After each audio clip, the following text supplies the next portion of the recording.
Andrew Biggs just dropped the atomic bomb of all atomic bombs on the retirement industry. Oh, man, it's a thing to behold. And we're going to get Andrew back on the channel here pretty soon because we've been emailing. I said, damn, Andrew. I emailed him and said, you aren't holding back. You aren't holding back. And this is from Andrew's Substack. Every study predicting a retirement crisis has that, huh, moment. He cites Allison Schrager, who I follow also here on Substack. And this is from Andrew's Substack. Who's reporting the study that we talked about from New York University economist Edward Wolff, which finds a seismic shift in the U.S. wealth distribution among older people. And the reason is because, quote, fantastic growth in stock holdings are for the oldest age group, unquote. And Andrew goes on to say, 401ks, you're welcome. What I'm saying. I just chuckled a little bit because I just watched a video from Rochester, New York, that Kodak is no longer going to offer their pension plan. They're disbanding their pension plan. The current pensioners will still receive benefits as long as it stays solvent. It looks like PBGC might come in your way, but I'm sitting there thinking, all these idiots saying, we want pensions back. I'm like, dude, why do you even think we have ERISA to begin with, you crazy loons? You silly, silly people. Because of private pensions. Would you rather have some freaking union thug or some corporate boss who's just, HR from freaking Vassar University in charge of your pension? Or would you rather be in charge of you being in charge of it? I'd much rather be in charge of myself and just put in the S&P 500. All right, we're going to come back and pause this real quick. Because, anyway, so I had to get someone big mouth inside there, and I got had to put some pork chops on the grill. All right, so anyway, let's keep going. But for me, the new study by Wolff reminded me of an older Wolff study that reached a very different conclusion. In the 2002 Economic Policy Institute, big far left economic think tank, by the way, they published Wolff's book, Retirement Income Security. And he says in the income shortfalls awaiting the soon-to-be retiree. Interesting. All right. So let's see what he says. As the EPI's press release announced, Wolff's book read, a groundbreaking new study holding troubling news for millions of Americans now nearing retirement age. Let's see. Despite the recent unprecedented stock market boom, this is published in 2002, in the proliferation of 401k retirement plans, the typical Americans now facing retirement will have to tighten their belts harder than ever. More than 40% of households headed by someone between the age of 47 and 64 will not be able to replace even half their pre-retirement income, and nearly 20% will have income below the poverty line, says Edward, what's his name, Wolfie. Yeah, Edward Wolff. Come here, Pablo. Those 47 to 64-year-olds around the turn of the century are now in the midst of their retirements. Not doing very well, right? Well, actually, no. Those dire outcomes didn't happen. Come here, Pops. There you go. Come here. Come sit on my lap. A 2017 study by the IRS and the Investment Company Institute found that fewer than 10% of Americans approaching retirement at the turn of the century retired on less than half their pre-retirement savings. What? So Wolff, every 100 people that Wolff said was going to retire on less than 50% of their pre-retirement savings, in reality, only a quarter of those people did. Or only 25 did. It's crazy. And, of course, that doesn't mean they're impoverished. Just means 25% didn't retire on less than half of their pre-retirement savings, or pre-retirement income. A 2007, right here. Similarly, the Census Bureau National Experimental Wellbeing Statistics Project, which I'm not even aware of. So look at this. Here it is right here. I said, oh, man, look at this. And they got new estimates. I can't wait to read this. Anyway, so Andrew may be aware of this, which combines various data sources to produce the most accurate possible measures of income and poverty, finds that the poverty rate among Americans aged 65 and older was only 6.5% in 2021. About 1/3 of the figure Wolff projected. So what's wrong with Wolff's study? Well, potentially a lot of things, but here's the big one right here. It was his treatment of retirement accounts and other financial assets. Let's say you got a person aged 47 in the late 1990s. Wolff estimated that the person's Social Security benefits by projecting their annual earnings up to age 65, then calculating a benefit based on Social Security benefit formula. That's good. But what if the 47-year-old also had a 401k plan? In those cases, Wolff's study assumed the individual made no further contributions. They made no further contributions even though they were still working. And in fact, didn't even earn interest on their existing account balance.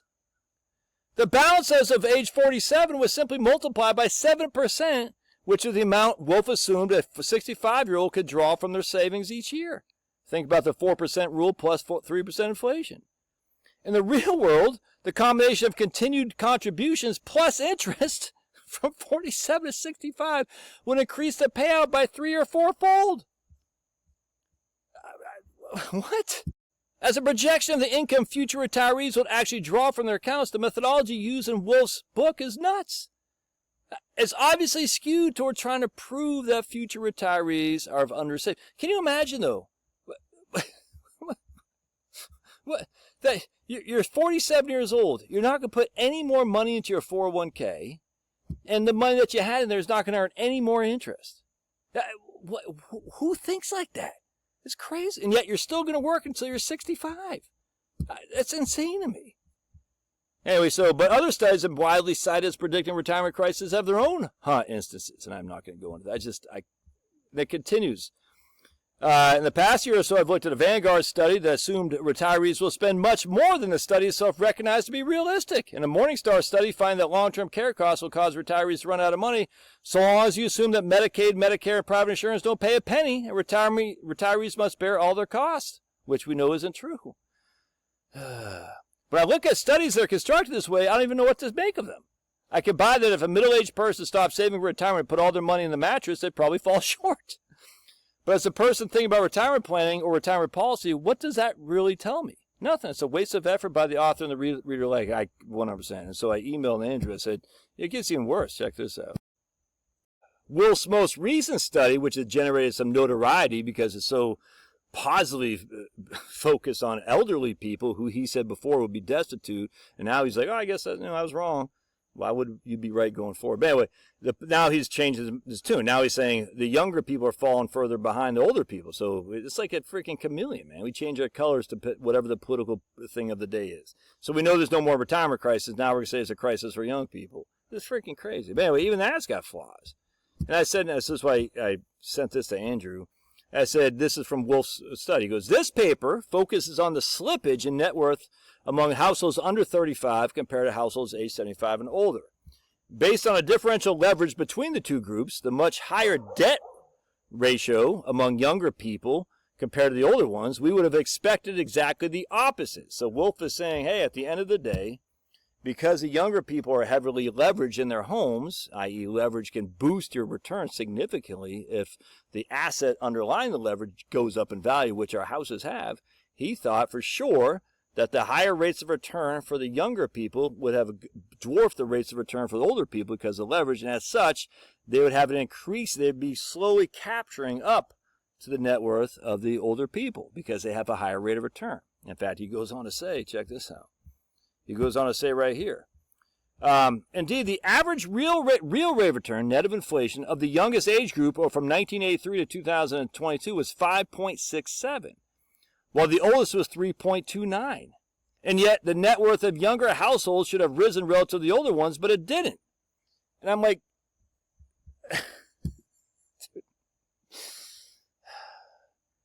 in no world does it make sense that if Grampy who's 75, has $100,000, and he's making a 3.65% rate of return, or whatever Wolfie said, and I have $10,000, I'm making 5.67% rate of return.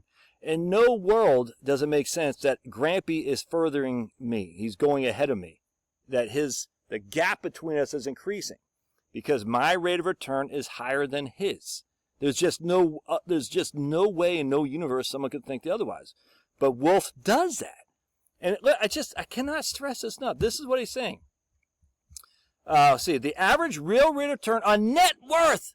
The average real rate of return on net worth of the youngest age groups was 5.67. What is net worth? Net worth is assets minus liabilities. And the first reason is increasing net home equity for the elderly. Net home equity for the elderly. The increase in ratio of mean net home equity to the overall level explains a substantial part of the increase in net worth. Net home equity is part of net worth, Edward Wolff. Your net worth is your assets minus your liabilities. home equity inherently is part of the net worth picture to begin with. This is crazy to me. I'm like, what? Net worth is everything you own minus everything you owe. That's all there is to it. If my net worth is increasing by 5% a year and your net worth is increasing by 3% a year, then I'm closing the gap on our net worth difference. I'm not slipping behind. This makes absolutely no sense. And I think what he meant to say, I'm just stunned. The paper focuses on slippage in net worth. I think assets is the only thing I could possibly mean. It's not the net worth, it's the assets. Because it's between the two, because right here, the slippage in net worth, all right, that might be the slippage in net worth, but he could say based on differential between the two group, we would have expected the exact opposite, namely the assets of the younger people should have risen more than the assets of the older people. All right, that might be true, but net worth is all inclusive of liabilities and assets. I'm telling you, man, this is the problem with economists. I don't think they're in the real world. Because he talks with a slippage in net worth, and then he turns around and says, indeed, the average real return on net worth for younger was 5.67 and oldest was 3.29. How could there be a slippage in net worth? And he says, well, one of the reasons is increasing net home equity. That's part of net worth. It's already included in the freaking calculation. Anyway. So Andrew he's just destroying these people. So buy his book, subscribe to his Substack, because there's no one going to tell you the truth like Andrew. He's crushing. And now he's not holding back. It's freaking a wonderful thing to behold. All right. God bless. I'm going to check on my pork chops. Got a little puppy right here. Look at this guy. He escaped when I was doing this video earlier, so I had to redo it. There he is. There he is. Snaggle to the vampire. All right. We'll see ya.